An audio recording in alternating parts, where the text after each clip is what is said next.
What you are seeing here is some photos of a 2-story statue that is being currently built by Ohio artists, and they're hoping to have this thing unveiled during the inauguration for Trump.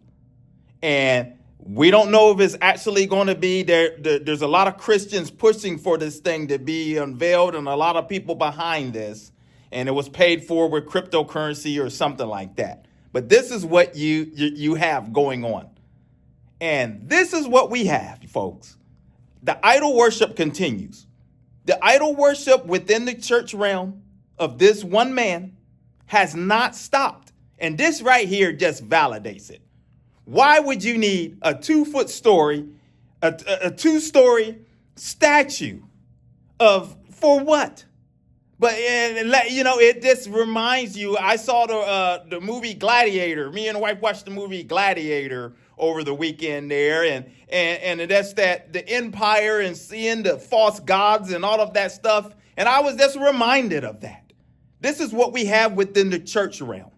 And if you don't think that there's idol worship of this man, for some of you that are new, let me show you some footage so that you can see that idol worship is in the highest form within the church body right now. We had to go to Rush Mountain. And I dare show a picture there because it has something to do with our President Donald Trump. Saints, I'm telling you, his face may not be carved there in stone, but it is carved there in the spirit. Wow.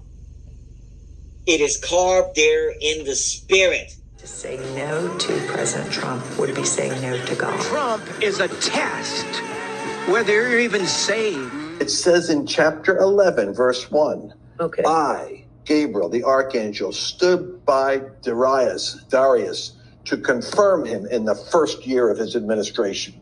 That meant God sent an archangel to do warfare to get the right person in office in the first 12 months. What's interesting is Cyrus is the one who's being talked about in chapter 10, and suddenly it's Darius. Yes, there's a in switch. Chapter 11. But here's what Mario Bramnick said, who was at the meeting, who works with the Trump team. He said, Donald Trump was Cyrus 45. But when he comes back in, he's no longer the 45th president. What is he going to be, the 47th president? So the 45th, 46th, 47th. Yes. So he's coming in as 47. 47 is going to be Darius. So he goes in as Cyrus, but he comes back as Darius. And in that context, we have a battle to get him in. We have a battle to push it over the finish line. And then we have the first year of his administration is supernatural angelic reinforcement. And there you have it. Lance Wano, others that are out here within the church realm. Many names that the Tony Perkins, the Robert Jeffress. I made a video about him. This guy has got idol worship of Trump in the highest form going on within his church office. When Tim Alberto was writing his book and was doing an interview with Robert Jeffress, and he said, and he looked, and upon the wall, he sees a poster, life-size poster with Trump and pictures of Trump, like all against the wall, cufflinks, Trump cufflinks. He said it was something that was just crazy to be able to see all of that going right on in his church. This is what's happening. Idol worship. And what does the first commandment say? Thou shalt have no other God before me. God is serious about that.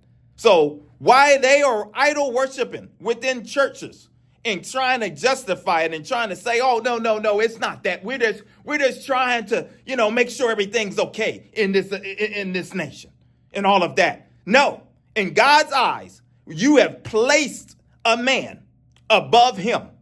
You don't preach the gospel messages no more. You don't teach about Paul, Peter, and the apostles and what was going on, the Old Testament, the New Testament, and all of the things and justification and sanctification and all of the different things that can be taught within the body. Salvation, which is the most important thing of all, the salvation. That is not being taught within churches anymore.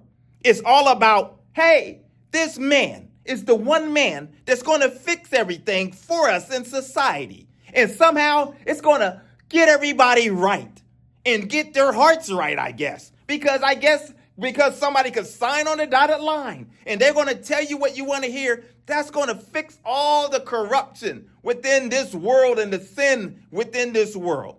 And we know that that's a lie, because what folks have done, all of these pastors and Franklin Grahams and all of them, these internet pastors, Marcus Rogers, and you can go on to Dutch Sheets and Hank Kunnemans and Amanda Graces and Troy Blacks. I mean, we can keep naming them off. Midnight Deborah. I mean, let's keep naming them off. The ones that God's Unlimited, throw your names in the list and keep going on and on with these people. What they've done is they've allowed Satan to take them to the pinnacle, take them and show them the kingdoms of this world. And they have decided to be the ones to bow down, because they're the ones that are most vulnerable of bowing down. Because this, with these statues, which this is not the first time a statue has been, where you, as you see here, where people are bowing down to statues and worshiping a person. And so they're the ones that are vulnerable to being worshiping the beast. The ones that are vulnerable, that there's going to do whatever that person say, because that's the mark of a cult, that you are willing to go to these lengths in order to feel accepted, in order to get whatever you're trying to push upon people and all of that. And the number one thing you're doing is violating God's word and making that first commandment where you just taking it and it's shameful in its highest form. And you know what? You're not going to get away with it. You're not going to get away with it. I was telling my daughter, I was taking her back to school in college there. We were talking, and I was just telling her about idol worship and how the Lord and how he operates and how things go. You may think he knows every one of these people, every one of these pastors, every one of these internet pastors, every one of these people that are not saved or whoever, what they're doing, and knows their hearts. And he can see inside their hearts and see where they are spiritually and know the ones that have placed an idol, a human, and statues and whatever else above him. He sees it, and he'll deal with it in his time, because his ways are not our ways. His thoughts are not our thoughts. And we can't figure it out. We don't know how it'll play out. But one thing I do know, I wouldn't want to be in their shoes of any pastor standing behind a pulpit, any internet preacher, or self-appointed prophet, or whoever they call themselves, that continue to idol worship and put this kingdom of the world in the forefront of the lives of everybody else and themselves as well, instead of focusing on God's kingdom. So that's all I have for today. Evangelism for God, the channel where we talk about issues the church run away from, take the devil head on, punch him right in between the chops. My name is Maurice Braxton. Until the next video, my friends, take care. God bless.